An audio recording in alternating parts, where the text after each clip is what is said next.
टूटे किले के मालिक रामकिशोर सिंह, वो रही उनकी हवेली, वहीं सा परिवार रहते हैं। आइए, उनके बचपन के एक दोस्त थे प्रोफेसर ईशान चंद्र मजूमदार। वो रिटायर होने के बाद अकेले यहीं रहते थे। एक दिन अकस्मात उनकी मौत हो गई। पोस्टमार्टम की रिपोर्ट के बाद ये मालूम पड़ा कि उनके खून में सांप का जहर है। अगर इस बात का पता चल चुका है कि सांप के काटने से मौत हुई है, तो फिर शक की क्या बात? स्वतंत्र रूप से कोई एक चीज महत्व नहीं रखती, लेकिन शक की ऐसी कई छोटी छोटी बातें हैं। इन सब बातों से लगता है कि मामला बहुत गड़बड़ है। ऐसी कई एक बातें हैं, जैसे ईशान चंद की मौत सांप के काटने से हुई, लेकिन उसके सर पे चोट का गहरा निशान था। क्यों? और दूसरा, उसकी बंद मुट्ठी के अंदर एक सोने की मोहर थी, कहां से आई? तीसरी बात, इतनी ऊंचाई पे सांप कहां से आया? आपने तो कहा कि रामकिशोर की बड़ी लड़की की मौत सांप के काटने से हुई थी। वो वहां मरी थी, उस जंगल में।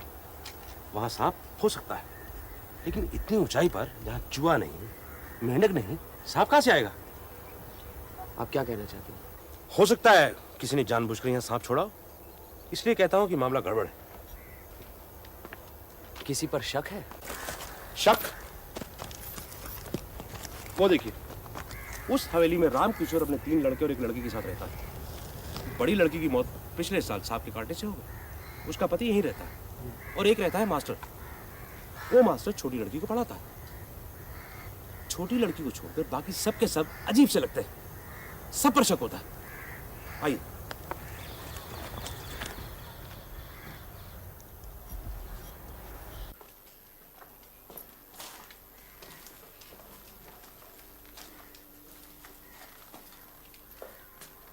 इस दीवार में सलाखें क्यों लगी हुई हैं? ये कमरा शायद पुराने जमाने में किले का दफ्तर हुआ, और इन सलाखों के ऊपर बक्सियां तख्ते रखकर वो लोग वही काते रखते होंगे। अच्छा, प्रोफेसर का कुछ सामान तो होगा, कपड़े वगैरह, वो सब कहाँ है? वो सब थाने में है। और उनकी मुट्ठी में जो मोहर मिली थी वो भी हमारे पास। काफी मजबूत है। चलिए नीचे रामकिशोर सिंह के परिवार से मिल लेते हैं। आइए।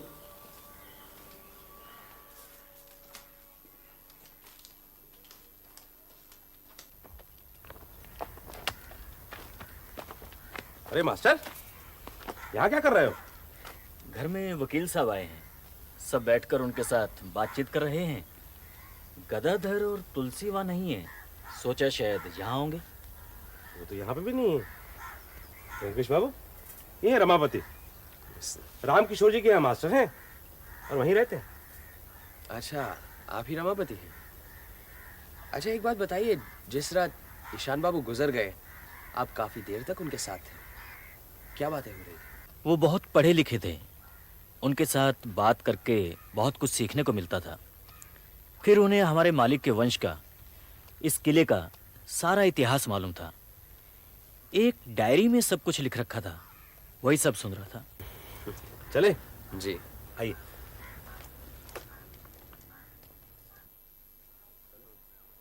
ये कौन है? ये साधु बाबा बहुत सालों से यहाँ हैं। अच्छा, लेकिन इस जंगल में साधु क्या कर रहे हैं? यहाँ तो भिक्षा देने वाला भी कोई नहीं। इनका खाना पीना सब मालिक देते हैं। मान न मान, मैं तेरा मेहमान, ये मनीलाल कौन होता है? जब हमारी बहन ही मर गई, तब उसके पति के साथ हमारा क्या लेना देना है? उसे क्यों किला दे रहे हैं? मुझे क्या रास्ते से उठा कर लाए हैं? किला मुझे मिलना चाहिए। नहीं, किला मुझे मिलना चाहिए। मैं उसे बनवाकर वहीं रहूंगा, बाकी सब तुम ले लेना। जितनी जल्द सब रजिस्ट्री तैयार हो जाए उतना ही अच्छा। ठीक है रामकिशोर बाबू, मैं आज ही तैयार कर देता हूँ। अच्छा तो मैं चलूं? अच्छा, नमस्कार। नमस्ते। आइए इंस्पेक्टर साहब। आ सकते हैं रामकिशोर जी? आइए आइए डीएसपी साहब, आइए बैठिए।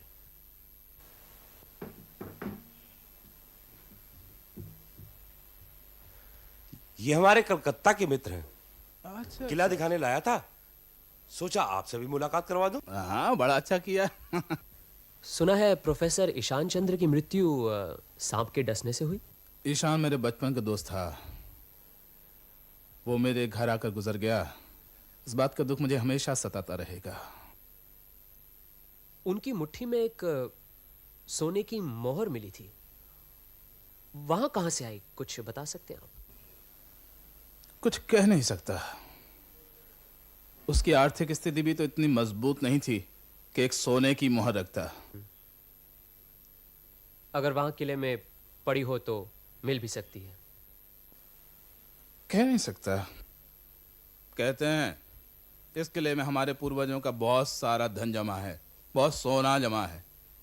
मैंने तो बहुत ढूंढा, मुझे तो मिला नहीं। यहां तो कहीं बिजली नहीं है। प्रोफेसर जरूर लालटेन जलाते होंगे रात को। हाँ, मौत के हफ्ता 10 दिन पहले एक टॉर्च ले गए थे। वो टॉर्च पता नहीं कहां गई, मिली नहीं। कहां गई टॉर्च? बाबूजी, मुझे यकीन है कि मौत के बाद गड़बड़ी में कोई टॉर्च वहां से ले गया। किसी पर शक है? मुझे लगता है कि नहीं नहीं मणिलाल, ये तुम्हारी गलतफहमी है। मास्टर ने टॉर्च नहीं लिया, लिया होता तो हमें बताता। लगता है टॉर्च को लेकर आप लोग कुछ परेशान से हैं। हाँ, आपसे परिचय हुआ, बहुत आनंद मिला। इतनी बड़ी जगह पर आपने मकान बनाया है, यहाँ आकर जाने की तबीयत नहीं करती? अरे तो फिर रहिए कुछ दिन यहाँ, 2 दिन में ही भाग खड़े होंगे। हमें तो आदत पड़ गई है। आपका न्योता याद रहेगा, लेकिन अगर आया तो मैं उस किले में रहूंगा। और भी अच्छी जगह है। चलिए। नमस्ते। अच्छा, नमस्कार। अब बताइए क्या लग रहा है? कुछ गड़बड़ तो है। कुछ दिन जाकर उस किले में रहना होगा। आपने गौर किया, कोई वहां खुलकर बात नहीं कर रहा था। सब कुछ खिंचे हुए से थे। और फिर कई गुत्थियां हैं, जैसे मोहर कहां से आई, टॉर्च कहां गायब हो गई। सब इस किले को चाहते क्यों हैं? और मालिक को छोड़कर सब मनीलाल से नफरत क्यों करते? मनीलाल और मास्टर रमापति दोनों को कोई नहीं चाहता। उसकी एक वजह है, ये दोनों मालिक राम किशोर की मेहरबानी से ही पल रहे हैं। अच्छा, वहां उस किले को लेकर क्या झगड़ा हो रहा है? राम किशोर को दिल का एक दौरा पड़ चुका है। उन्हें डर है कि उनके मरने के बाद उनके दोनों नालायक बेटे उनकी सारी जायदाद को मामला मुकदमा करके कहीं पूरी मिट्टी में न मिला दें। इसलिए उन्होंने अपनी सारी जायदाद के बराबर 4 के हिस्से किए हैं। 3 हिस्से लड़कों में और बाकी का 1 हिस्सा छोटी लड़की तुलसी को। लेकिन किला तो मनीलाल को देने की बात हो रही थी। मनीलाल ने उनकी बड़ी लड़की के साथ शादी की थी और वह मर गई। इसलिए राम किशोर ने यह फैसला किया कि वक्त आने पर अपनी छोटी लड़की की शादी वे मनीलाल से कर देंगे। और मनीलाल का मतलब है तुलसी, और जो किला है वो पड़ेगा उसके हिस्से में। इस बात को लेकर दोनों भाइयों में झगड़ा हो रहा था। ये मनीलाल कैसा आदमी है? समझदार है, अपने दोनों बड़े सालों से 1000 गुना अच्छा। इसलिए राम किशोर का भरोसा मनीलाल पर ज्यादा है। मनीलाल तो अपनी पत्नी के मरने के बाद जा रहा था, लेकिन राम किशोर ने उसे जाने से रोका। अच्छा, वो अशरफी तो दिखाइए।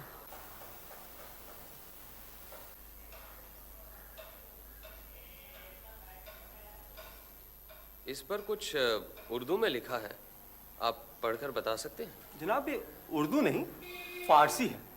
अशरफियों में फारसी में लिखने का रिवाज था। आप हुक्म करें तो मैं पढ़कर सुना सकता हूँ, मुझे फारसी आती है। जी जरा पढ़कर बताइए, पता तो लगे कब की मोहर है। तारीख नहीं है, ये अशरफी नवाब अली वर्दी खां के वक्त की है। काफी पुरानी है। और वो डायरी? शुक्रिया।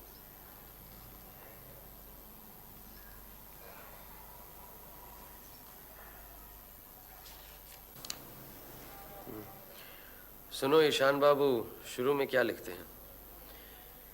इतिहास के इष्ट देवता अगर इंसान की बोली बोलना जानते तो वो मुहर्रम के बाजे की ताल में कहते, रुपया कमाओ रुपया कमाओ।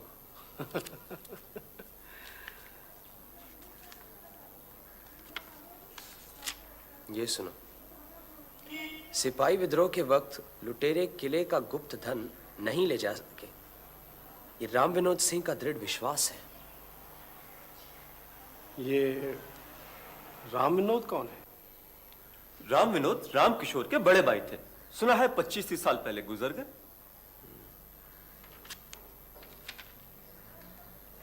ये फारसी में कुछ लिखा है, 3 लाइनें, जरा बताइए तो। लिखा है, अगर राजा राम या जयराम दोनों जिंदा ना रहें तब हमारी पूरी दौलत मोहनलाल के जिम्मे रहेगी। मोहनलाल के जिम्मे? ये मोहनलाल कौन है? वो मुझे नहीं मालूम। अच्छा तो ठीक है, वो चीजें आप ले जाइए, ये डायरी मैं कुछ दिन अपने पास रखूंगा। जो हुक्म। एक बात तो साफ है, अगर प्रोफेसर की हत्या की गई है तो उसका मकसद वही है जो सदियों से चला आ रहा है, धन, रुपया, पैसा। मगर फारसी में लिखने का क्या मतलब है जब सब लोग हिंदी समझते हैं? ये प्रोफेसर ने खुद नहीं लिखा है, मतलब उन्हीं की हाथ की लिखाई है, लेकिन रचना उनकी नहीं है। कहीं कुछ फारसी में लिखा हुआ था, उसकी नकल उन्होंने डायरी में कर दी है। भैया, ये कौन आ रहे हैं? पुलिस। ये रामकिशोर का तीसरा बेटा है। क्या नाम है तेरा? गधा। आइए। नमस्ते। नमस्ते। अच्छा, आपसे एक बात पूछता हूँ। आप पुलिस वाले हैं, इसीलिए जानने की उत्सुकता हो रही है। प्रोफेसर की मौत क्या सचमुच सांप के काटने से हुई थी? किसी पर शक है आपको?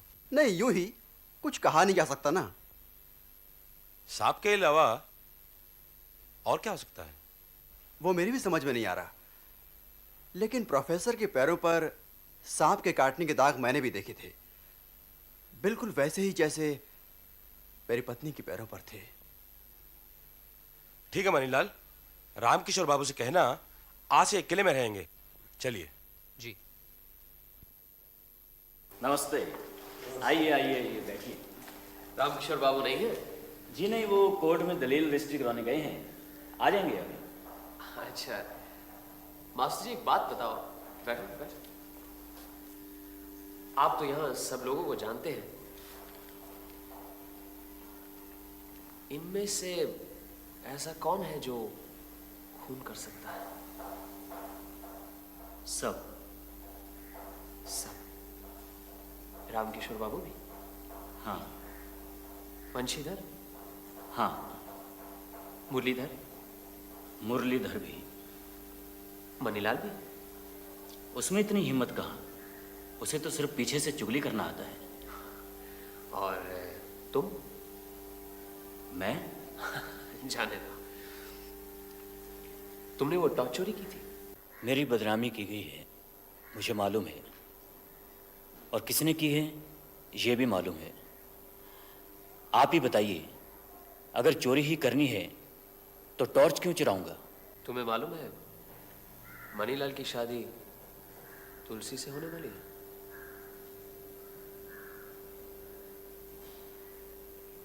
मालूम है, और ये भी मालूम है कि अगर ये शादी हुई तो अच्छा नहीं होगा। अरे आओ आ जाओ। एक बात बताऊं, तुलसी की शादी जीजाजी से होगी। अच्छा आ जाओ तुलसी, आ जाओ। ये गदाधर बहुत शैतान है, आ जाओ। अरे यहाँ आओ ना, मेरे पास बैठो यहाँ। अच्छा एक बात बताओ, तुम्हारे पिताजी के जो मित्र यहाँ रहते थे, प्रोफेसर ईशान चंद्र, तुम कभी उनसे मिली थी? हाँ हाँ, बहुत बार। वो मुझे अच्छी अच्छी कहानियां सुनाया करते थे। अच्छा अच्छा, तुम्हारे घर में जो लोग हैं उनमें से तुम्हें सबसे अच्छा कौन लगता है? मास्टर जी, वो बहुत अच्छे हैं। हाँ? और सबसे खराब कौन लगता है? ये है तुम्हारा भाई गदाधर। नहीं, जीजा जी। वो क्यों मास्टर जी से जलता है, क्यों उनकी चुगली करता है? अगर जीजाजी से मेरी शादी हुई तो मैं उसे पहाड़ से नीचे फेंक दूंगी। अरे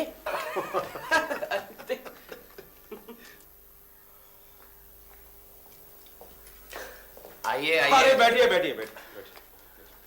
क्या हो रहा है? ये दूरबीन क्यों ले आए? जैसे टॉर्च लाया था वैसे ये रखिए, किसी काम में आएगी। और क्या समाचार है?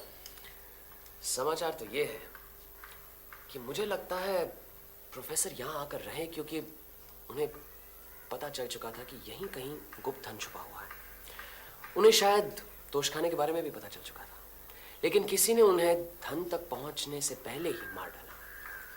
अब सवाल ये उठता है कि किसने मार डाला, और जवाब है कि राम किशोर से लेकर साधु बाबा तक कोई भी मार सकता था। मतलब हमें तोशखाना या गुप्त धन ढूंढ निकालना होगा। और मुझे ये लोहे की सलाखें बहुत सता रही हैं। आओ।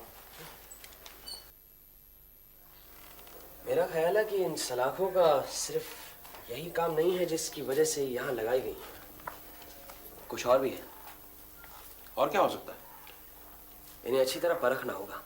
आपका इंतजार कर रहे थे, आप ही के सामने करते हैं। कुल मिलाकर 21 सलाखें। अजीत, तुम जरा वहां से शुरू करना, कहीं कुछ आप यहां से देखिए, मैं वहां पे देखता हूं।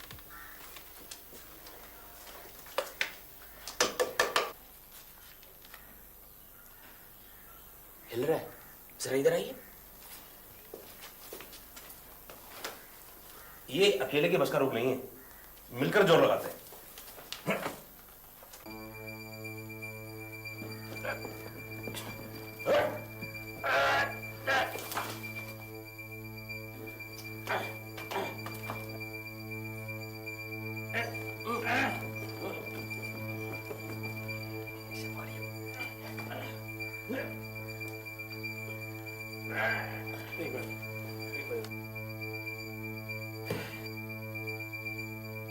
जरा टॉर्च लाना।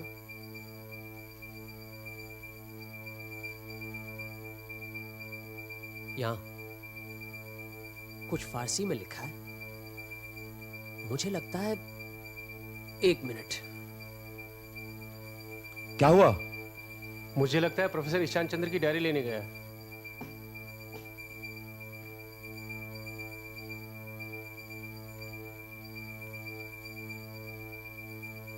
ये देख रहे हैं आप क्या लिखा है? अगर राजाराम या जयराम दोनों जिंदा न रहे तब हमारी पूरी दौलत मोहनलाल के जिम्मे रहेगी। मोहनलाल? बस काम बन गया। जरूर ये रास्ता नीचे जाता है। व्योमकेश बाबू, शाबाश, तोशखाना मिल गया। ये आप ही का आविष्कार है, इसलिए सबसे पहले आप ही उतरी। ठीक है, टॉर्च देना मुझे। लाओ।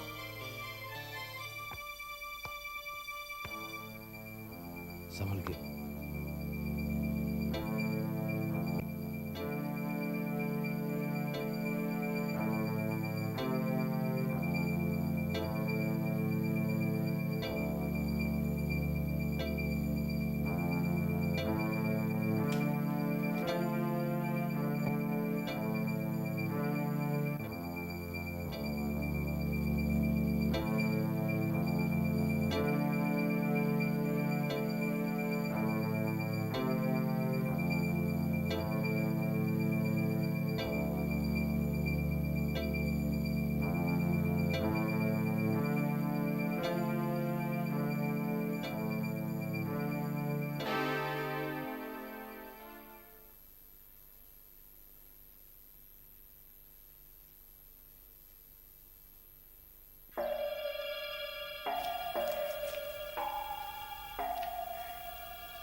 व्योमकेश बाबू,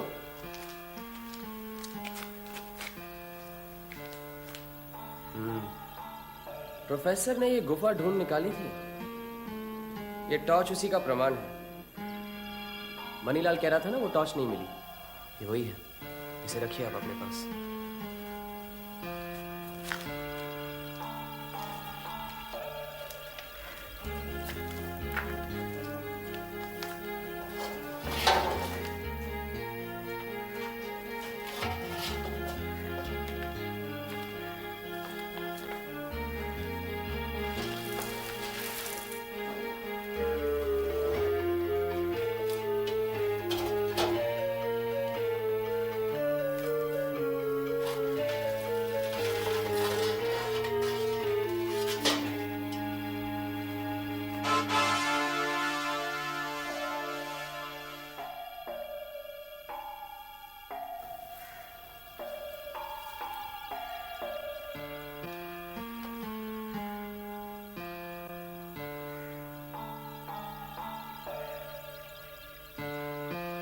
पैसे भी अपने पास हैं। मेरी तो कुछ समझ में नहीं आया, सारा धन कहाँ गया? तो सबकी सब कुंडियां खाली क्यों हैं? हमने जो कुछ भी पता लगाया उससे निराश होने की कोई बात नहीं है। एक बात तो पक्की है, प्रोफेसर ईशान चंद्र का खून हुआ है। बाकी जो रहस्य है धीरे धीरे सब पता लग जाएगा।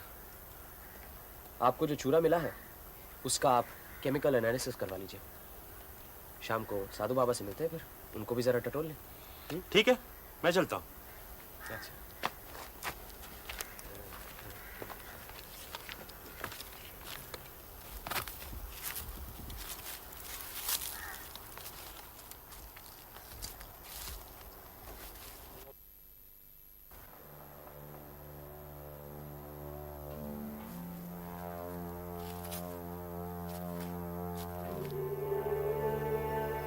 लिखा ना?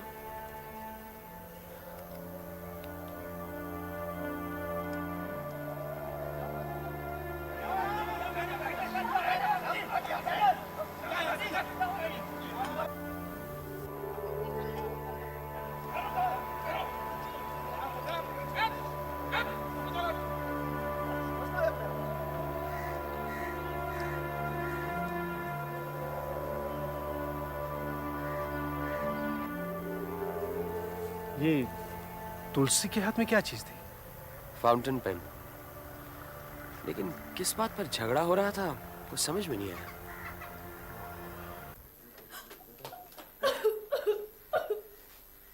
क्या हुआ? क्या हुआ? मास्टर जी को कल भगा दिया। भगा दिया? हाँ। अच्छा चुप रोते नहीं, क्या बात हो गई? जीजा जी के पास 2 फाउंटेन पेन है, एक उनकी अपनी और एक दीदी की शादी में मिली थी। मैंने सोचा एक मास्टर जी को दे दूं, उनके पास तो एक भी नहीं है। मैंने जीजा जी के कमरे से फाउंटेन पेन लिया और मास्टर जी को दे दिया, लेकिन उन्होंने वो नहीं लिया। कहने लगे जहां से लाई हो वही दे दो। घर के सब लोगों ने मास्टर जी को चोर कहा, मारा और भगा दिया।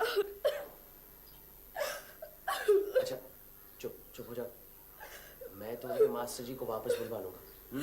परेशान मत हो तुम, जरूरत पड़ी तो तुम्हारे पिताजी से भी मिल लूंगा। आओ मनीलाल।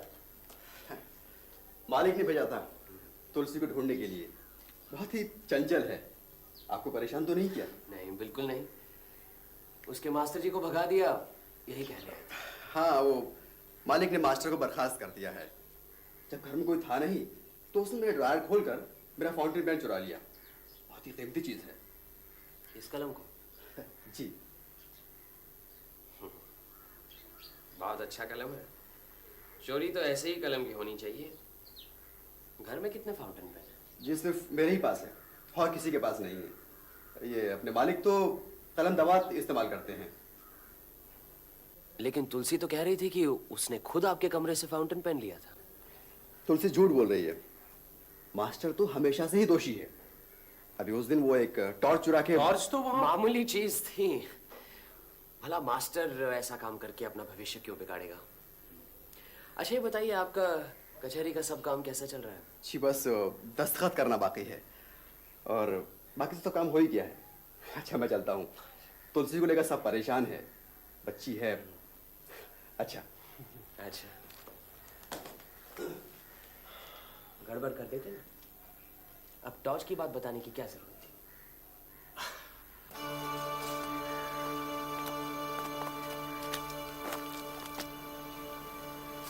ये देखो, ये भी साधु बाबा के पास जा रहा था।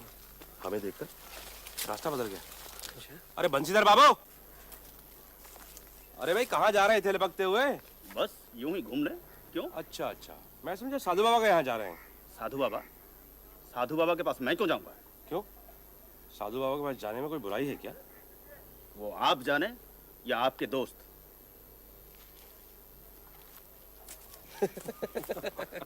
चलिए। बाबा ये गांजा कहाँ से मिलता है? सब ऊपर वाले की कृपा है बेटे।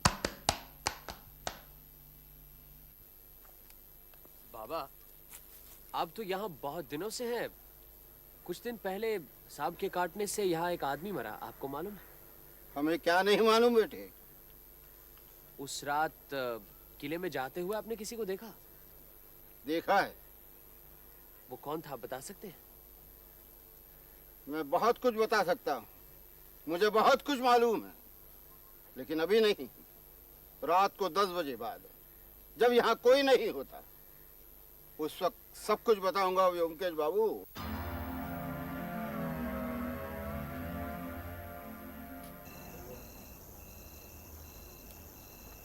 अरे रमापति, ये क्या हाल बना रखा है? आप तो सब कुछ जानते ही हैं। हाँ, तुलसी ने बताया था, लेकिन अब तक कहाँ थे तुम? जंगल में। शहर क्यों नहीं गए? यहाँ अब रहने से क्या फायदा? तुलसी। तुलसी से प्यार करते हो? उसको कोई नहीं चाहता। मैं नहीं रहूंगा तो वो मर जाएगी। अच्छा, कोई बात नहीं। आज रात तुम हमारे साथ यहाँ रहना। हम जरा साधु बाबा से मिलकर आते हैं, 1-2 घंटे में वापस लौटेंगे। तुम अंदर जाओ, वहीं सो जाना।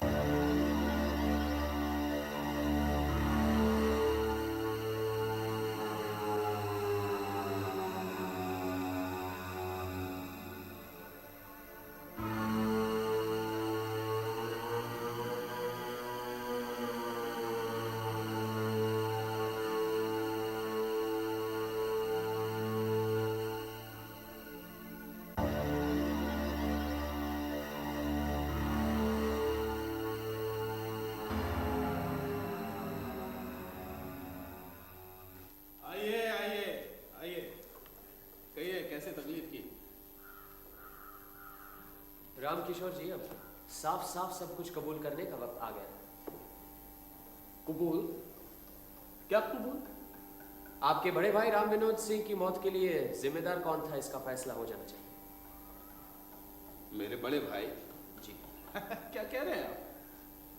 मेरे बड़े भाई तो जमाना हुआ प्लेग से गुजर चुके हैं। जी नहीं, उनकी मौत कल रात हुई। आपके बड़े भाई राम विनोद साधु बाबा थे।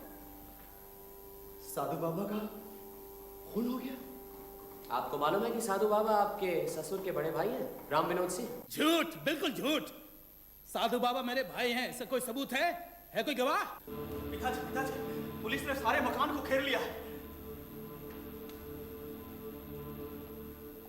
राम किशोर बाबू, आपकी तलाशी के परवान हैं? आपके घर की तलाशी ली जाएगी। ये रहा वारंट। लेकिन आपके इलाके में 2 खून हुए हैं और हमें यकीन है कि अपराधी और अपराधी के सबूत दोनों इसी मकान में मौजूद हैं, इसलिए आपके घर की तलाशी ली जाएगी। ठीक है, जो करना चाहते हैं कीजिए। तलाशी के लिए 2 गवाह की जरूरत है। व्योमकेश बाबू और अजीत बाबू, आप दोनों गवाह बन जाइए और ये ध्यान रखिएगा कि हम पुलिस वालों से कोई गैर कानूनी हरकत ना हो पाए।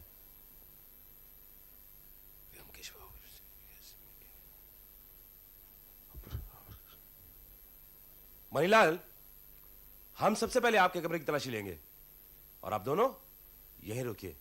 चलिए चलिए। मैं देख लीजिए क्या देखना है। अगर आप अपने दोनों फाउंटेन पेन दे दें तो किसी भी तलाशी की जरूरत नहीं है।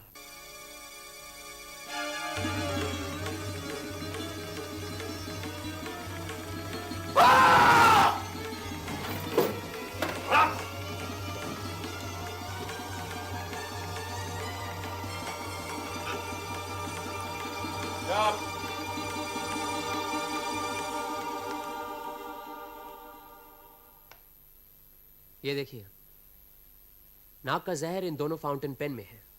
क्या? आप अपने घर में एक जहरीला नाग पाल रहे थे। मणिलाल 2 खून कर चुका है। हैं? और शायद इसके बाद आपकी बारी थी। बच गए आप। ये खून हुए क्योंकि आपके पूर्वजों ने करोड़ों रुपए का सोना इस किले में छुपा रखा था। और ये सोना कहाँ है मुझे मालूम है, लेकिन जो चीज मेरी नहीं है मैं उसे छूना भी नहीं चाहता। इसलिए आपकी संपत्ति आपको ही मुबारक हो। चलिए डीएसपी साहब।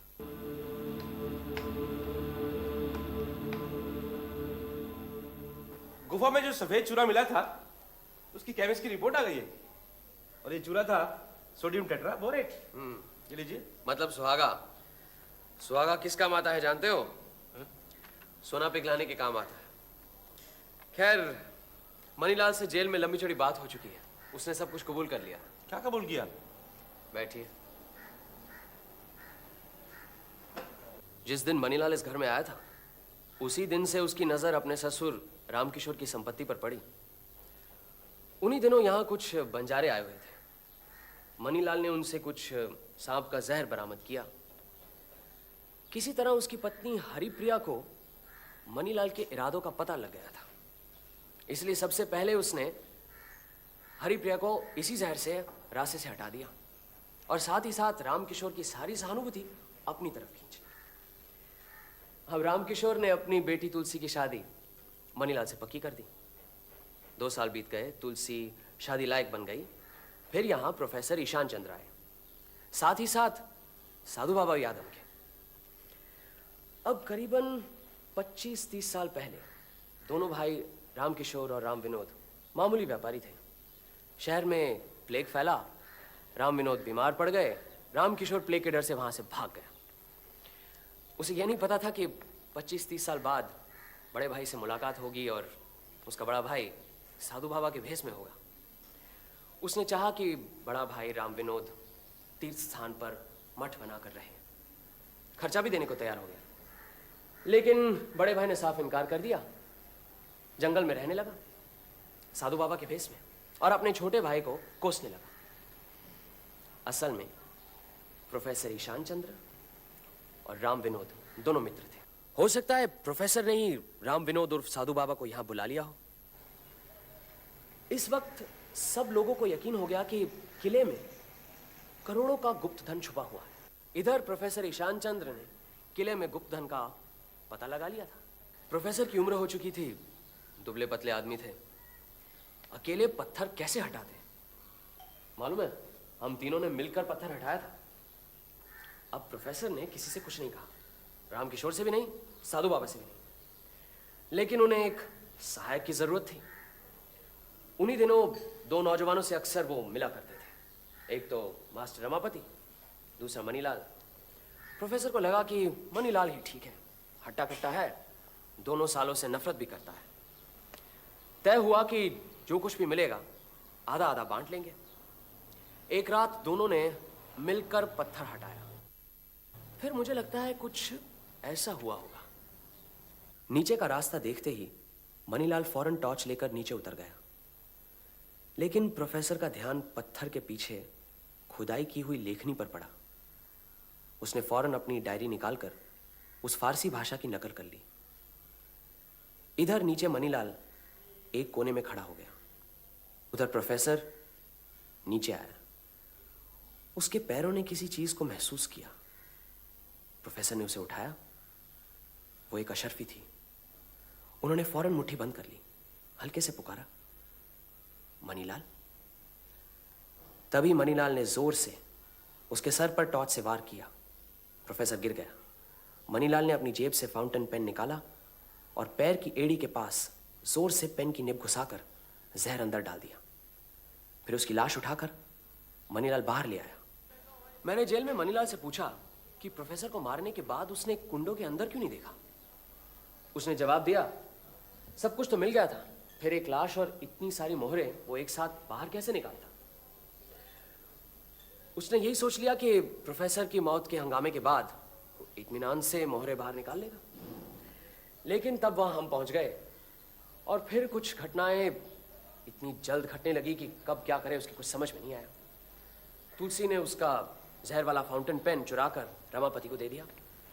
शाम को जब हम साधु बाबा से मिले तब मनीलाल भी वहीं था। उसे लगा कि साधु बाबा को सब कुछ मालूम है। उसने समझा कि रात 10 बजे के बाद ही साधु बाबा हमें सब कुछ बता देगा। घबरा गया।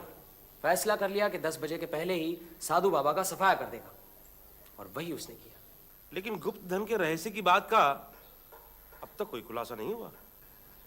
माफ कीजिएगा, अनजाने में बड़ी गलती कर बैठा हूँ। और मास्टर, तुम पर तो मैंने बहुत अत्याचार किया। अब तुम मेरे साथ घर वापस चलो। चलो। आइए पहले बैठिए तो सही। लीजिए, अपनी अमानत संभालिए।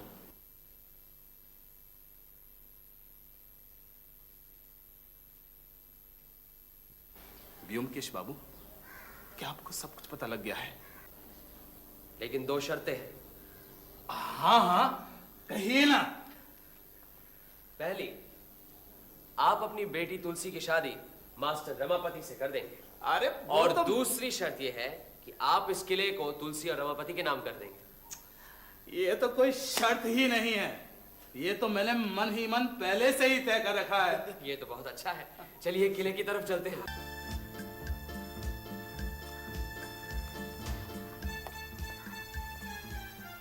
आप जो बरसों से ढूंढ कर न निकाल पाए, प्रोफेसर ईशान चंद्र ने एक ही महीने में सब ढूंढ निकाल लिया था। उसकी वजह भी थी, प्रोफेसर पुरातत्व शास्त्र से परिचित थे। कहां ढूंढना चाहिए ये उन्हें मालूम था। औरंगजेब के मरने के बाद मुगल सल्तनत टूटने लगी थी, सारे देश में अशांति फैली हुई थी। राजा जानकी राम बिहार में शासन करते थे उस वक्त। अपनी धन संपत्ति रखने के लिए उन्होंने ये किला बनवाया था। उनकी चौथी और पांचवी पीढ़ी में राजाराम और जयराम थे। राजाराम ने अपनी सारी धन संपत्ति सोने के रूप में रखी हुई थी। फिर सिपाही विद्रोह हुआ, चारों तरफ लूट मार शुरू हो गया। लूट मार में दोनों मारे गए, लेकिन लुटेरों को तोशखाने का पता नहीं चला, इसीलिए वो कुंडे आज भी साबुत हैं। अब जयराम के दो बेटे थे, राम विनोद सिंह यानी के साधु बाबा, और आप रामकिशोर सिंह। रामकिशोर सिंह ने फिर से अपने पूर्वजों का ये किला अपने कब्जे ले लिया। वहां प्रोफेसर ईशान चंद्र को तोशखाने के बारे में पता चल गया। कहीं पड़ी हुई उन्हें एक अशर्फी मिली। उन्हें एक शिलालिपि भी मिली जिसमें लिखा था कि राजाराम और जयराम दोनों अगर जिंदा न रहे तो उनकी सारी धन संपत्ति मोहनलाल के जिम्मे रहेगी। अब सवाल यह उठता है कि मोहनलाल कौन है? पहले तो मेरी भी समझ में ये बात नहीं आई। फिर सोचते सोचते प्लासी की लड़ाई पर एक कविता याद आई। बार बार फिर तोप गरजा, गरजा गिरधर लाल। गिरधर लाल मतलब तोप। उस जमाने में बड़े बड़े शूरवीरों के नामों पर तोपों के नाम रखे जाते। फिर बिजली की तरह बात दिमाग में कौंध गई कि मोहनलाल कौन है, किसके जिम्मे इतनी सारी धन संपत्ति रखी गई है। ये रहा आपका मोहनलाल। तो क्या सारा सोना तोप के नीचे गड़ा हुआ है? नहीं, जमीन में नहीं। सारा सोना इस तोप की लंबी नली के अंदर डालकर इसका मुंह बंद कर दिया गया। अरे तो फिर देर किस बात की है? मुंह से मिट्टी हटाकर मोहरे निकालते हैं। मोहरे? कहाँ है मोहरे? आपके पूर्वज राजाराम ने एक ऐसी तरकीब निकाली जिससे कि अगर लुटेरों को इस सोने के बारे में पता भी चल जाता तो वो उसे यहाँ से नहीं निकाल पाते। क्या मतलब? मैं कुछ समझा नहीं। डीएसपी साहब, आपको याद है जब हम गुप्त धन की तलाश कर रहे थे, गुफा के नीचे उतरे थे, तब हमें क्या मिला था? चमड़े की धौकनी, चूल्हा और ढेर सारा सुहागा मिला था। राजाराम ने सारी मोहरे गलाकर इस तोप की नली के अंदर डाल दी। अब इसके अंदर है एक लंबा पुख्ता सोने का खंबा। फिलहाल मिट्टी हटाकर ये देख सकते हैं कि मेरा अनुमान ठीक है या नहीं। गौरीशंकर, जरा यहाँ आना।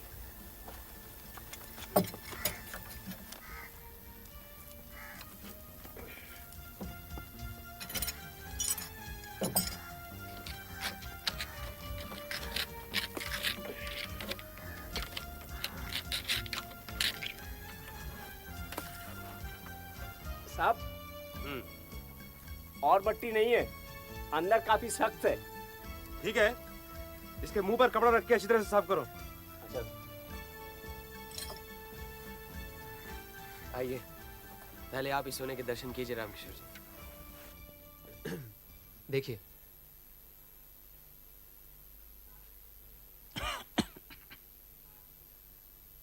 क्या हुआ? सोना है या नहीं?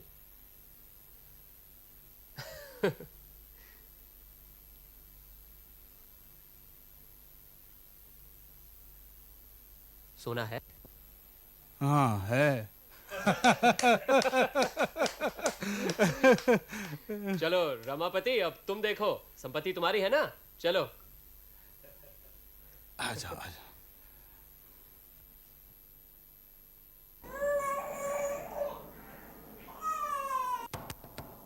देखना, पुटीराम बाजार से लौटा है। अरे आओ आओ। शादी का कार्ड मिला तो था, लेकिन हम आ नहीं पाए। जीती रहो। सत्या, ये तुलसी और रमापति हैं। जब 6 महीने पहले हमारा मुन्ना हुआ था, मैं इन्हीं के यहाँ था। ये लीजिए। ये क्या है? खुद ही खोल कर देखिए। अच्छा।